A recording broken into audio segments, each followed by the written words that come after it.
என் குல தெய்வம் அங்காள ஈஸ்வரி அம்மனை வணங்கி, என்னை பெற்ற தாய் தந்தையை வணங்கி, இந்த உலகை ஆளும் நவக்கிரக நாயகர்கள், உலக நாயகர்கள் 9 நவக்கிரக பகவான்களை வணங்கி, சோதிடத்தின் தந்தை பராசுரர் முனிவர் பகவானை வணங்கி, மற்றும் சோதிடத்தின் ஜாம்பவான்கள் அனைவரையும் வணங்கி, உங்களோடு சில சோதிட கருத்துக்களை பகிர்ந்து கொள்ள வருகிறேன். சோதிடத்திலே வசுமதி யோகம் என்று ஒரு யோகம் உள்ளது.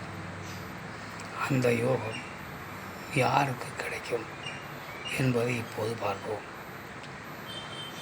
ஜாதகத்திலே லக்னத்தில் இருந்து 3வது இடம், 6வது இடம், 11வது இடம், இந்த 3 இடங்களிலும் சுபக்கிரகங்கள் என இருக்கக்கூடிய புதன் பகவான், குரு பகவான், சுக்கிர பகவான், இந்த 3 பேரும் எந்த இடத்தில் வேண்டுமானால் இருக்கலாம். இந்த 3 இடத்துக்குள்ளே இருக்க வேண்டும்.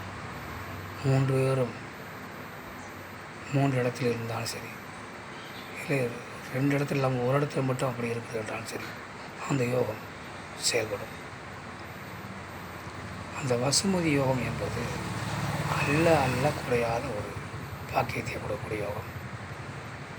அந்த யோகம் அந்த ஜாதகன் தன்னுடைய சுய உழைப்பால், யாருடைய தயவையும் எதிர்பார்க்காமல், அவனுடைய சுய உழைப்பால் உழைத்து முன்னேற்றம் அடைந்து, அவனையும் அவன் உயர்த்தி கொண்டு, அவனை பெற்றோர்களையும் வாழ்க்கையை உயரச் செய்து, அவனுடைய குழந்தைகளையும் வாழ்க்கையை உயரச் செய்து, இறுதி காலம் வரை யாருடைய தயவையும் எதிர்பார்க்காமல் அவருடைய உழைப்பிலேயே வாழ்ந்து, வளத்துடன் வாழ்ந்து, சிறு சிறப்புடன் வாழ்ந்து வாழ்க்கையை முடிக்கக்கூடிய ஒரு யோகம்தான் வசுமதி யோகம். அந்த யோகம் இந்த கிரகங்கள் 3, 6, 11 ஆகிய இடங்களில் சுபக்கிரகங்கள் இருந்தால் உண்டு. அதில் மேலும் அந்த கிரகங்கள் ஆட்சியோ, உச்சமோ, மூலத்திரியோரமோ, திக்பலமோ பெற்றிருந்தால் மேலும் அது பலம் அதிகமாகும்.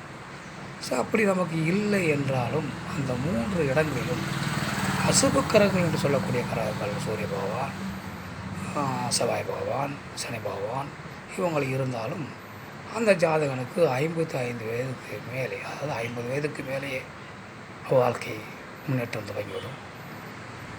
அவர்களும் இந்த வசுமதி யோகத்தை அனுபவிப்பார்கள். இவர்கள் முதலிலே அனுபவிப்பார்கள், அவர்கள் காலத்தின் பிற்பகுதியை அனுபவிப்பார்கள் என்பதுதான். ஆனால் 3 இடங்களிலும் கிரகங்கள் இருக்க வேண்டும். ஏதாவது ஒரு கிரகங்கள் இருந்தால் அந்த பலன் கிடைக்கும். அப்படி ஒரு பலன் உங்களுக்கு இருக்கிறதா என்று பாருங்கள். இருந்தால் உங்கள் வாழ்க்கையில் ஒரு நம்பிக்கையோடு இருங்கள். வாழ்க்கை முன்னேற்றம் அடையும் என நம்பிக்கையோடு இருங்கள். இதுவரையிலே உங்களோடு இந்த சோதனை கருத்துக்களை பகிர்ந்தமைக்கு மகிழ்ச்சி அடைகிறேன். மேலும் பல தகவல்களை அடுத்த வீடியோவை காண்போம். நன்றி. மீண்டும் வருகிறேன். வணக்கம்.